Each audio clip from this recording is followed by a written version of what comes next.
Hello and welcome to Nitro Talk. Today we are going to discuss fail safes for nitro engines. This is an important topic.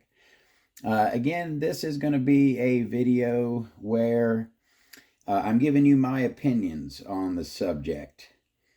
I'll have some advice for you, but you got to make your own decisions what you want to do. You might not want to do it exactly the way that I do it.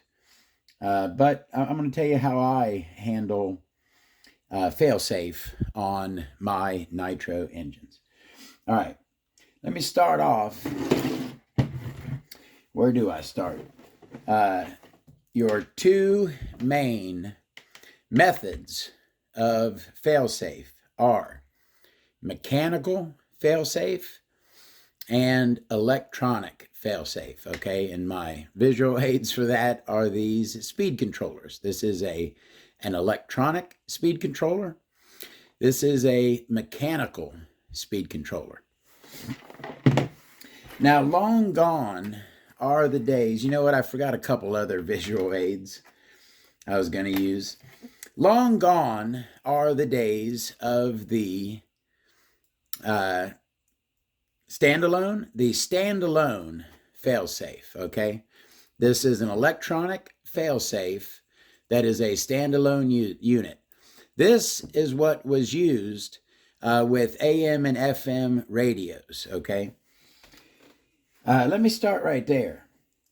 So what do you need fail-safe to save you from, okay? A big thing that it used to be was range. The AM and FM radios had a less of a range than do our modern 2.4 gigahertz radios, all right? Not only that, but does anyone else remember? I've always been the person in RC who wanted to know the best way to do everything, okay? I researched everything. I remember, did anyone else research the optimal length for your receiver antenna? Nowadays, our modern receivers that run 2.4 gigahertz radios have very short, should have got this out before. So a modern 2.4 gigahertz receiver, this is my Bag O Radio Link receivers.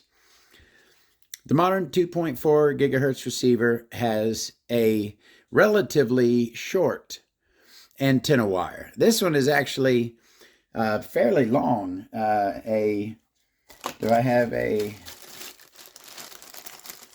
got some spectrums in here. There's one with a stock.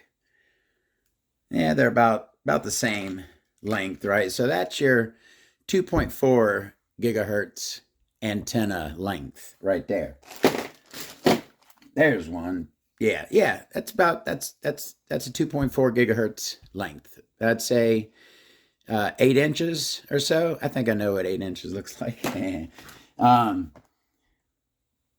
But on an AM or FM receiver, we're talking a much longer antenna wire. Let me go ahead and unwrap this old Futaba here. And as you can see, you have much more of an antenna wire. And why in the heck is this thing so knotted up? We're talking much longer of an antenna wire on these older AM and FM radios. And they actually, remember I said I researched the optimal length, right? The optimal length of antenna wire changed with what frequency you were running. This is a 75 megahertz. You had 27 megahertz, you had 49 megahertz, and you had 75 megahertz. All of those had a different optimal antenna length. I believe that they didn't vary widely, and I believe it's been a long time. I believe that the optimal antenna wire length is somewhere around 30 inches for one of these old AM/FM receivers. Okay, we don't have to worry about that as much nowadays. The radio systems have changed. Our modern radios run much shorter antennas. And I tell you what, you really don't even have to run these outside of the radio box. You can put this entire receiver inside your radio box with the antenna not even coming out of the box and get pretty good range. You know what I tell people who are running a modern 2.4 gigahertz radio system when they ask me, how far can I run my vehicle? I say you can pretty much run your Nitro vehicle with a modern 2.4 gigahertz radio system to about as far as long as you can still tell which way is forward without hitting the throttle and making it go forward. If you can look at the vehicle and see which end is forward, you should still be within range. That's kind of the way I look at it. All right, so that's the first point. Okay, failsafe used to be a much more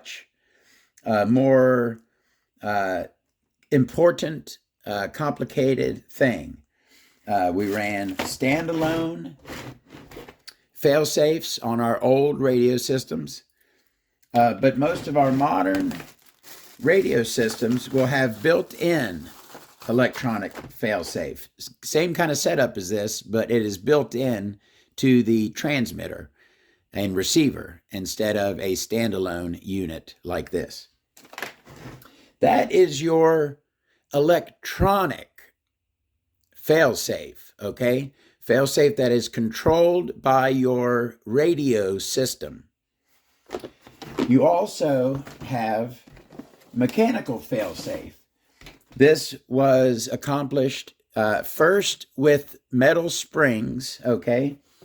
I'm sure if I come to my engine, exhaust, and various springs box here, I can show you a couple different things in here.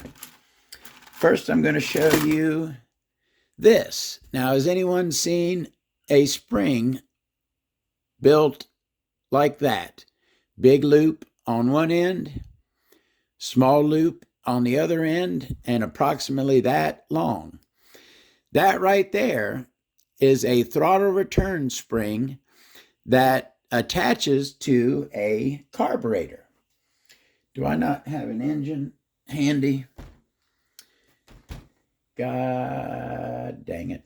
I can't use this thing because it's not a modern carburetor on that thing. You know what? Yeah, I don't have my, I'm packed up to go to the track. But okay, so this side goes right around your throttle arm where the linkage attaches to your carburetor, okay? Right there at the ball that your throttle arm attaches to the carburetor. This hook goes right around that ball. It sits along the carburetor, and this bigger side goes around the throat, the carburetor throat. So this spring was specifically made. I think these came on, what did these came on? These came on a few vehicles and engines that came with this type of throttle return spring. It's built right onto the carburetor. This is a carburetor throttle return spring, okay? And then also, you would have, let me see if I can find one that was made for this purpose.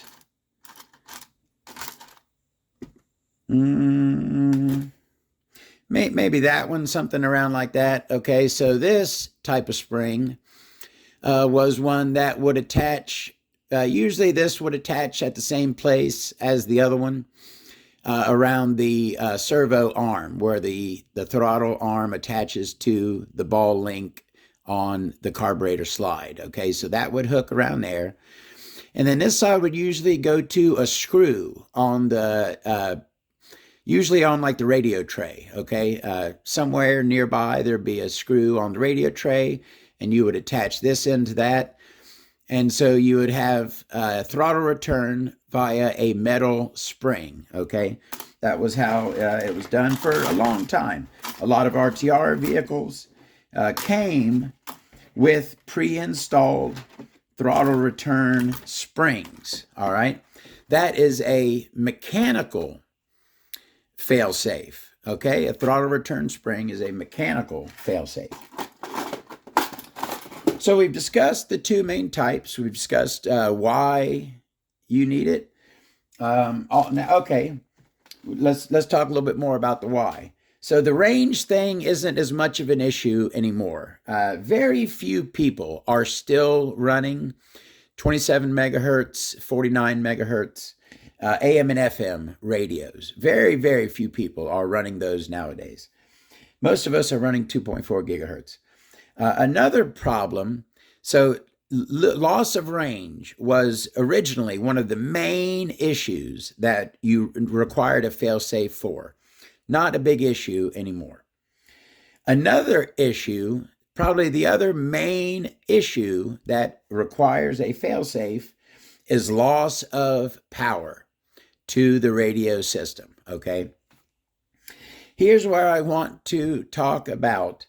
I'm going to, you know what? I'm going to cut the video right here and show this screenshot. And then I'm going to come back and I'm going to talk about it. So I'm going to stop here. Check this out. I'll see you in a sec.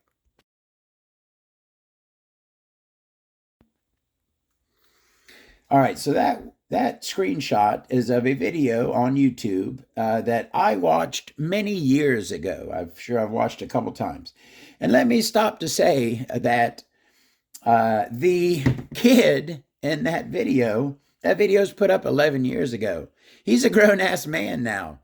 I feel like almost I kind of watched that kid, and I don't mean to call him a kid now, but I kind of watched him grow up on YouTube. I enjoyed. He's a Nitro guy, the RC Biker. I believe his channel used to have a different name, and he changed it to the RC Biker. And nowadays, he does motorcycle content. That's the biker part of it. But he is a Nitro guy. He has been for a long time. He's more into the RTR side of it, whereas I'm into the bump start race engines. But I have a lot of respect for RC Biker. He's been on YouTube and he's been doing Nitro for a very long time. But as you can see from that screenshot, I think that what's title is Trophy 3.5 Runaway Results in Engine Failure and Costly Repairs. I believe that's the title of that video. And I recommend you watch it, okay? It's a good video. It's a short video. What was the problem in that video? What caused his runaway? His runaway was caused by loss of power to the radio system. And remember how I said he was in the RTRs. That buggy in that video is bone stock. He did not change a thing. And that's where he made his mistake. And he learned. Yes, he made a big mistake, I feel, in that video, but he learned his lesson. And sometimes you gotta break some parts to learn a lesson. And the lesson he learned was never, ever to run this thing in a Nitro car. If you have absolutely no other option than to run a 4AA pack like this, please put some tape around it. If you got a little bit of room in your radio box, these batteries can pop out and you lose power. And if you don't have a fail-safe, you're going to have a bad day. So, number one, I recommend do not run this at all. The 5-cell pack is far, far superior. Not only do you have an extra cell, but these are built soldered. The cells aren't going to come apart, whereas these, you can lose your connection. Tape this if you're going to use it, but don't, is what I say about these. The hump pack is far superior, but still, I think, is still flawed, okay? And I'll get into that in a second. So what do I do, all right?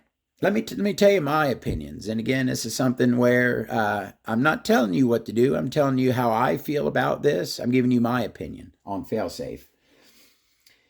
I am a proponent of the mechanical failsafe. I do not run electronic failsafe.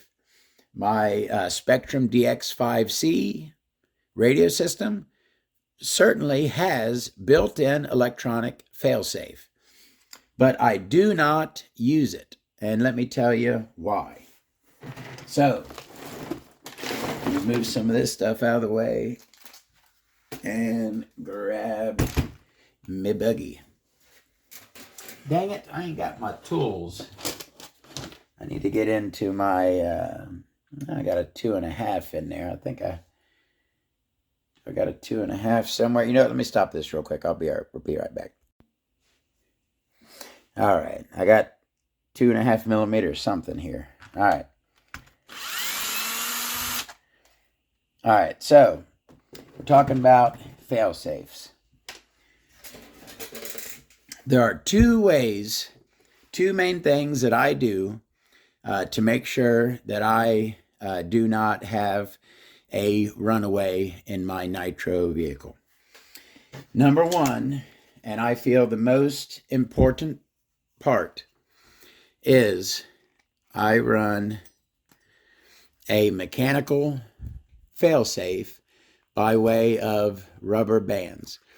Now, this is something that I do. I remove, so these collars right here come with little tiny set screws. On this one here, the one closer to the carburetor, I remove that set screw and I put a full cap head 2.5 millimeter screw in the hole right there. And I use that as my anchor for the rubber bands. They go around the carb throat and around that screw, okay? That way, if the carb opens, the bands will close it. Open it, the bands close it all the way. So if I lose power, the throttle will close with the bands. Now, yes, there are things can happen. I have had before a carburetor slide get stuck on a metal carb that gets too hot, an all metal carb. The slide can stick sometimes. It can happen. There are certain things that you can't avoid, all right? But if you take as many precautions as you can lower the chances that you're going to have a problem, okay? So I run two, and the rubber bands are pretty small. I think they're black hair tie bands of some sort. I got a big bag of them. I've been using them for a long time. But they're very high quality. I don't think I've ever broken one. The two on here, I've been on here for a very long time. Probably be a good idea to change them just because, they run right there on the threads of the screw. So maybe it'd be a good idea to change them every now and then. I think it probably would be. But as you can see, my throttle will close. The other thing, I run a mechanical failsafe. Those rubber bands are a mechanical failsafe.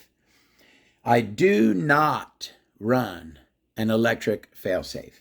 What I do, I run LiPo batteries in my buggies, and what I have found And what brought this topic up? Someone we were discussing power switches, and yes, power switches can fail, and I have had them fail. I've replaced a few switches in radio boxes, but I don't worry about that too much. The more common problems you're going to have are, I don't like these JST connectors. Where's that little standalone?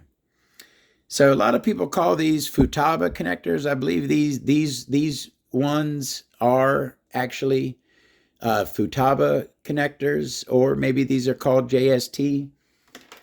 This right here is certainly a JST connector right there. I think that is one of your main failure points, are these little thin, crappy, in my opinion, JST connectors. It's just not a very good connection right there. And I think that if you, what I do on all of my race buggies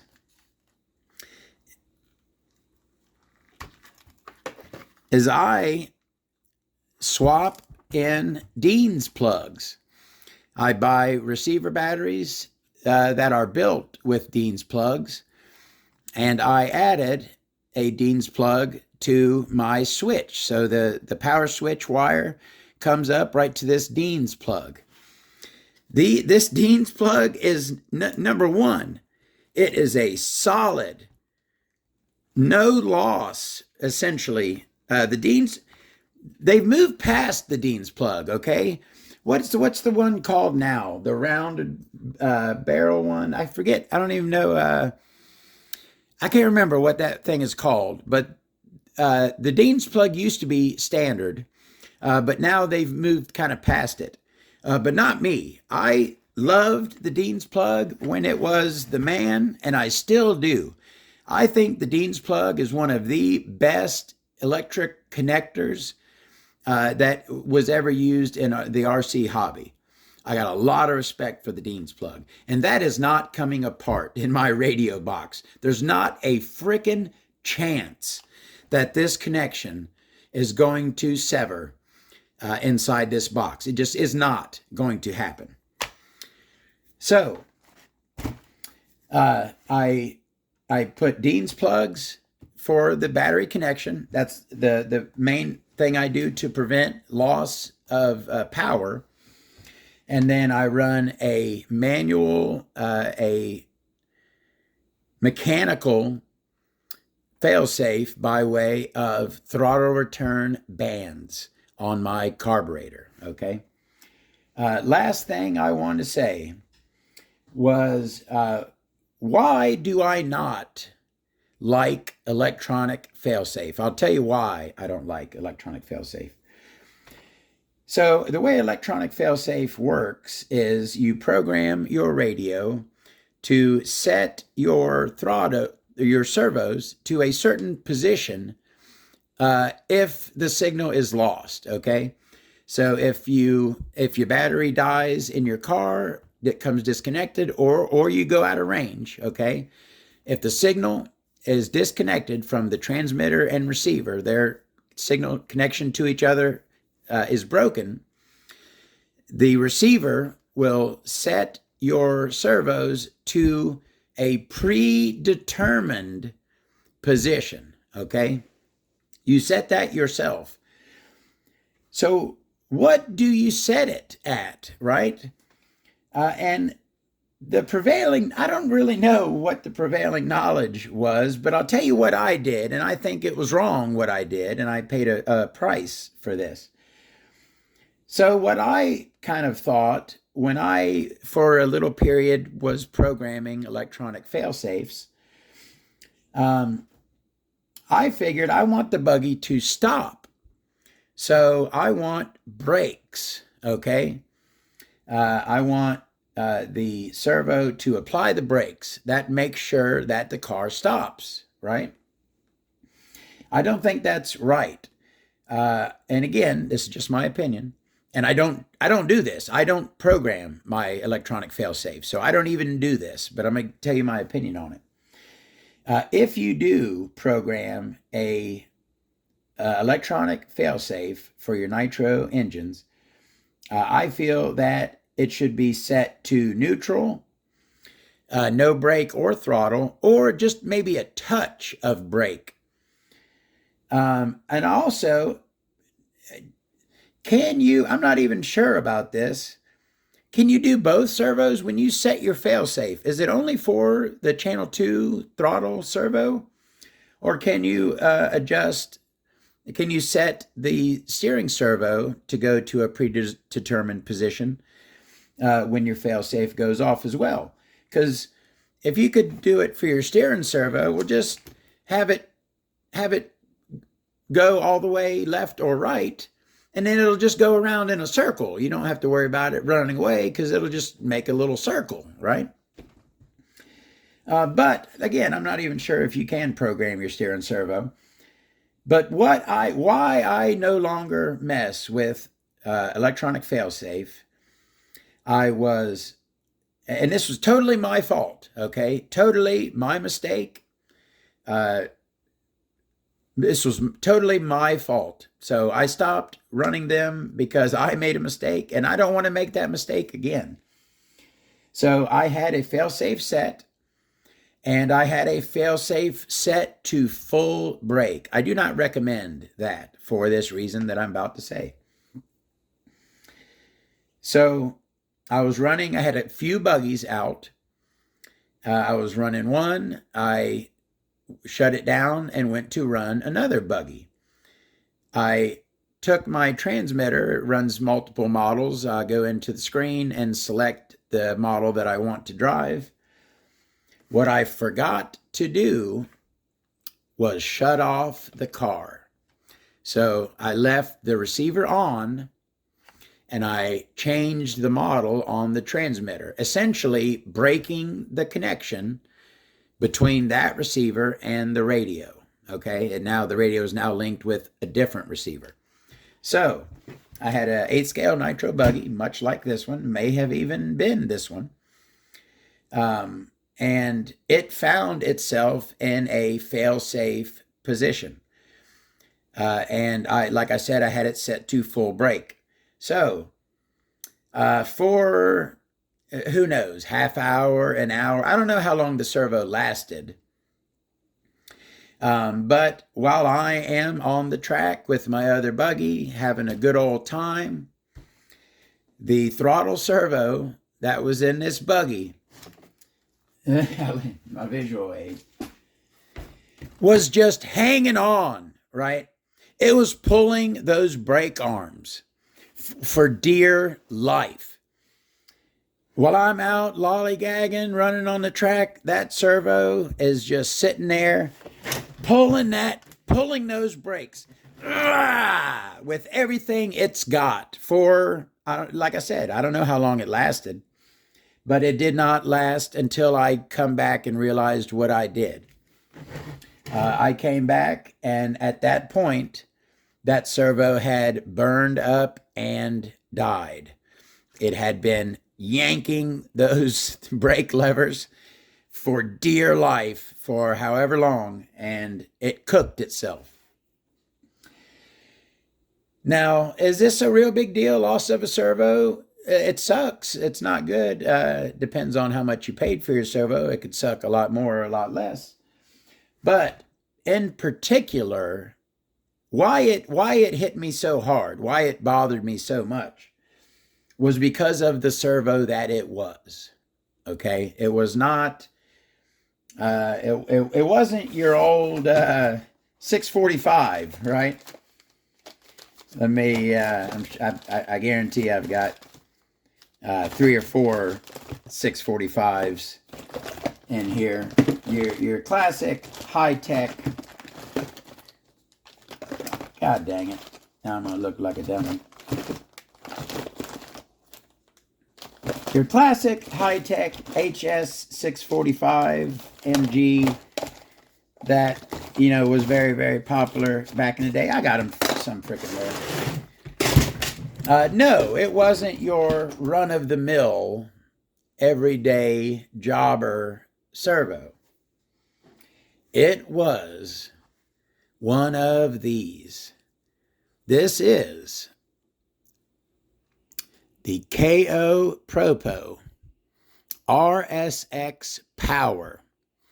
They came in an RSX Power and an RSX Speed. Again, a pair of two servos, one oriented for speed, one oriented for power. These were among the very first high voltage servos. I don't know if they were the very first, but when LiPo first came on the scene, okay, back when we were, I don't know about y'all, but back when I was not wanting to spend my money on a Castle, so I bought the Hobby Wing. When LiPo first came around, this was among the very first set of high voltage servos that could take advantage of the LiPo power. These came out, I believe, somewhere between 2000 and 2005, okay? Somewhere in that area. And these were amazing. These were some of the highest end, most expensive servos that you could buy at that time. I guarantee these were probably 200 plus in 2000 to 2005. Very high end, great numbers, just an all around legendary classic servo. This is my good one. I still have one. That buggy, I was running a pair of these. One on steering, one on throttle. This is the one that survived. This was the one that was on steering. But, and you know, moment of silence. Its brethren lost its life that day due to my mistake and running an electronic failsafe. So, since that time, I no longer run electronic failsafe, and I feel safe with the precautions that I have taken. I feel like I've got pretty much most situations that can happen covered. If I have a runaway, it's going to be a freak incident, and no one can avoid a freak incident.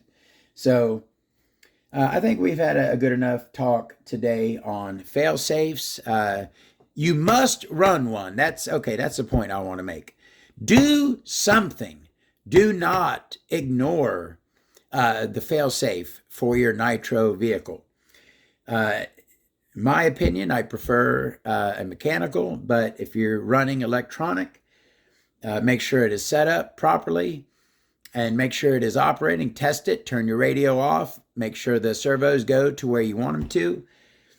Make sure that your fail-safe, whichever you use, is operating properly. You must run a fail-safe with Nitro engines of some point, of some kind. All right. That's fail-safes. Plenty more to talk about. There's always something to discuss in Nitro. That's what I love about it. And I love this stuff. You know what I mean? That's why I'm such a softie for like this servo here. I love this stuff. You know what I mean? All right, y'all. I'll see you later. Have a great day.